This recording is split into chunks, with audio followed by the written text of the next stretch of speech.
In today's video, I'm going to share with you how to let go of ego, how to dissolve your ego more and more through the practice of self-inquiry. Let's get right into it.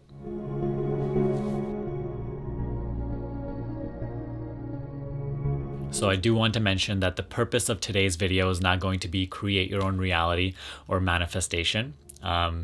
It's going to be a lot deeper than that. It's going to be more of the self-realization teachings that I know a lot of the Personal Mastery Quest fam is really into. So if you're one of those people, let me know in the comment section below right now before you even watch this video.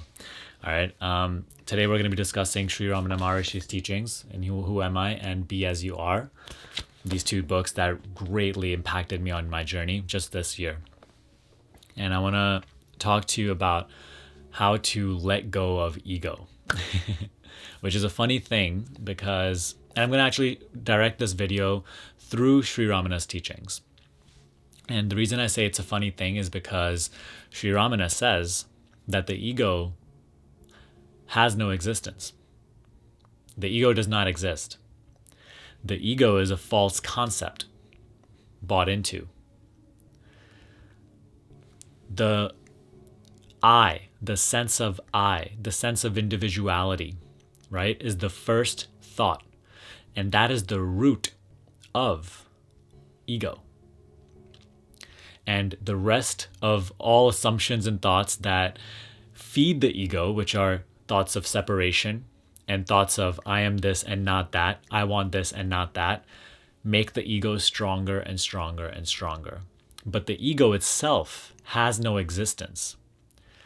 We feel the ego, we feel the reality, the false reality of the ego, because consciousness is falsely identified with the mind and body, within which rises the first thought. Before any other thoughts can arise, the first thought has to rise, which is the thought I. In order to think anything else of anything, the first thought that has to exist is I. Because think about it. If there cannot be an I, there can be no other thing to think about. When we think, we are also pre-assuming that there is separation.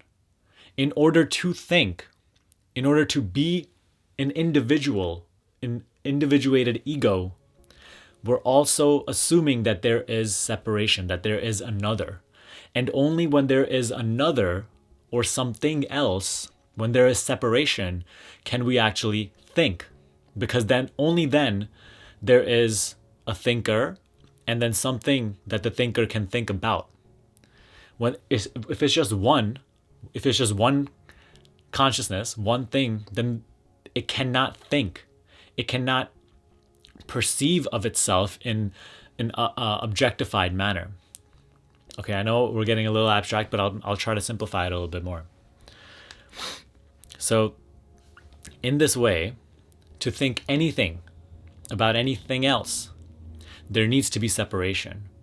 And that at the root of all that separation is the thought I, which is the first thought, the very first thought. Because again, only if there's an I can there be another essence. Can there be another thing. Okay? So I is at the root of ego. Now I want you to sense this for yourself. You know, when you maybe say like, oh, hey, what do you mean, Sunny? What is the sense of I? Well, right now, there's this sense of I that you feel with your person, with your mind and body, right? Like right now, I'm in this room. My current experience right now as I'm making this video is this person, making a video, and like in this room, there's camera equipment, there's lights, there's houses outside, there's a sun. So this is my experience. But I only feel the sense of I through this mind and body, right? There's a sense of me you feel right here. Like your sense of I, like my sense of I right now is not coming from the camera that I'm talking to, right? For me, that's like a different object. And I'm here. I'm the subject and this is the object. And so there's separation. And so this feeling of I, this sense of I that I get is what ego is. Ego is your separate identity that you feel, where you can have the subject-object relationship with everything else in your experience. And that's what Sri Ramana is saying is a false assumption. That is not real. That sense of I is not real. You are consciousness. You are this entire experience. Sri Ramana is saying, but that consciousness right now is falsely identified with the mind and body through the first thought, which is I. And it only continues to perpetuate its existence because we feed it with separation day in and day out, moment by moment, through thinking. So in my accelerated reality program, I always teach everybody, because the first thing that we focus on in that program is all about just raising your awareness so that you can create from a higher level paradigm, a higher level consciousness. So I teach everybody, all my students, that the more you think, the more you incessantly just think, the more separation you create in your life, and the harder it becomes to create the life experience that you really want. But the more you start to let go of thoughts and just get into this awareness, start to experience the consciousness that is always present right here, the more you start to gain back this sense of oneness with you and your experience. And the more things start to flow in your life. That is partly what I mean when I say create reality through a higher consciousness mindset, because it's creating more from who you truly are. Now, Sri Ramana is saying that the sense I is actually falsely identified with the mind and body. And you can start to let go of this. You can start to realize that it's not true. It's not real. By inquiring within, by disengaging from thoughts, disengaging from the ideas and the concepts that the mind is constantly trying to impose, and just going inward through self-inquiry. Sri Ramana says that the ego is like the guest at a wedding that it wasn't even invited at the wedding, right? But the groom side believes that that person, the groom side doesn't know the person, and they think that that person is probably from the bride's side of the family. But the bride's side of the family also doesn't know that guest, and they think it's from the groom's side of the family.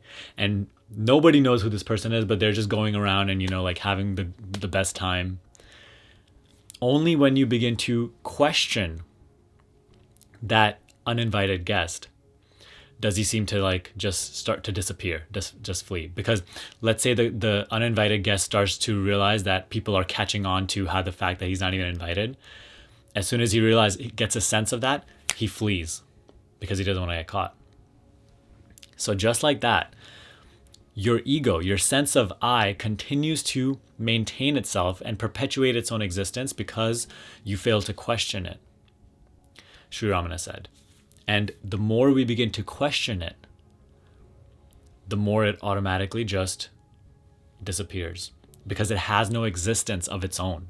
It is a false assumption. You are not I. Your ego is not I. When you say I, even without knowing, what you are actually referring to is a much deeper sense than your surface level mind, body, and identification. Usually when we say I, we just think that we're referring to this bundle of thoughts, emotions, and sensations, which is mind and body, right? When you say I am going to the movies, you're just saying, this bundle of thoughts, emotions, and sensations and perceptions is going to watch or experience the movies. But the I is much deeper than just this body mind. The I, if you start to actually inquire within, you realize is consciousness, within which this bundle of body mind is just an experience of its own. So then how to start letting go of this ego, this sense of a falsely identified I? Okay, because I is the entire thing. It is the consciousness. It is the entire experience rather than just this I which you feel in body and mind, and this separation that you feel in the rest of your experience. How to start letting go of this and actually start to experience your true nature. Realize the self, which remains once this I is dissolved. So that's what is prescribed as self-inquiry, where you again and again inquire within and ask yourself, who am I? Who am I? The real I. What is it that I refer to in myself, that I refer to as I? When I say I, what within me am I referring to? Right? Get past just the surface level, like mind body. What am I like where within me does this sense of I arise? Right? This sense of I through which I live my entire life, my entire experience, where is this sense of I within my body coming from? And you just stay focused on that sense of I. And just continue to stay with that sense of I. And experience it longer and longer periods of time. And you're going to fall out of it again and again, right? But come back to it throughout the day, again and again and again. It's a repetitive process. As soon as thoughts arise, when you're doing this just staying with the I, ask yourself, to whom do these thoughts arise? Right? Who is it that is observing these thoughts? Who are these thoughts occurring to? What is it within me that is observing these thoughts? Because the sense of I is always thinking, right? When you say I am thinking, you're automatically creating a separation between you and your thoughts. Your thoughts are just happening to you, and you are saying, okay, I.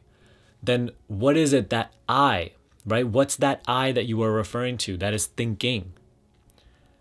And then you're probably going to be like, okay, it's me, right? Me. Okay, what is that me? Who am I? And come back to that sense of I. And the more you just stay with that sense of I, naturally thoughts dissolve. When you're with that sense of I, there are no thoughts. When thoughts come up again, you ask yourself the same question. Who are these thoughts occurring to? What is it that I refer to as I, which is experiencing these thoughts? And you simply come back into that essence. And you stay there. And this is what it means to go inward. And Sri Ramana said that the more your mind goes outwards, right, into objects, just focusing on objects, creating that separation, the more it will just feel the world, feel the sense of you being an individual ego in a large world. But the more you drive your mind inwards back to its source, because the mind is also just part of that same source. The ego is just a part of that same source. It has no essence of its own. It is just a projection within the same source. So the more we direct our mind or ego, which are the same thing, inward through the process of self-inquiry, the more they dissolve on its own, and all that is left as the residue is self. And that's what we call self-realization, when you actually realize the real I beyond just this body-mind. And it can only happen through self-inquiry, constantly questioning the I. So you dissolve the fake I and realize the real I. And that's what is letting go of the ego, according to Sri Ramana's teachings. And so this is something that I've been practicing a lot recently, and this has helped me to really deepen my awareness. And obviously it's a continuous journey, and I'm still just sharing where I am currently with you, my understanding at this current stage in my life. But I'm having an amazing time with this. It's crazy how deep this spiritual process goes. You know, like when I was getting into this in terms of like self-betterment and spirituality just like 2 years ago, I had no idea the depth that would unfold in my life. But this allows you to really detach from your experience. And, you know, this is what I'm always saying. It's like, not only will this help you realize yourself, which is the only worthwhile investment in your life, the only worthy achievement, as Sri Ramana would say, but it would also, on a very surface level, if you're just trying to create the life you truly want, deepening your awareness in this manner through self-inquiry will also help you create a much more pleasant life. Ever since these teachings have come into my life, I'm having a way more pleasant time, a way easier time. Because see, when you're really, if growing your awareness is like your main intention, then everything else begins to just simply flow. And it becomes easier because you're much more detached from everything. It is only your mind, the ego, that creates all those problems when you're just so involved and invested and just constantly thinking and creating that separation. But the more oneness you start to feel, the more you start to look at life through this higher consciousness mindset, the easier it becomes to create. Right? So obviously, if that's something that you're interested in, click the link in the description box below and apply for my program, because this is something that we definitely cover. This is how the perspective through which I teach you how to create the life you truly want to live. But on a very day-to-day level, self-inquiry is free. It is available. It is simple. It is not complicated. It is not easy to implement, but it is very simple. So start to practice this right now and start to realize how so many of your mental concepts and assumptions start to just wither away as you begin to just stay with the I for longer and longer periods of time. And these may just be words to you right now, but you will experientially feel this as you begin this process of self-inquiry. So many limitations that you're subscribed to, so many of your limiting beliefs, so many of all these assumptions that are constantly weighing you down, just automatically release little by little and just leave your experience once you start this process. And the more you come to a realization of more and more of your true I, true self. So let me know what you thought of this video in the comment section below. If it helped you, if you have any questions about it, I'll try to get to them, okay? But other than that, I hope you enjoyed this video. Give me a thumbs up if you did. Share this video with a friend who would also find it helpful. And subscribe to this channel. I'll see you in the next video.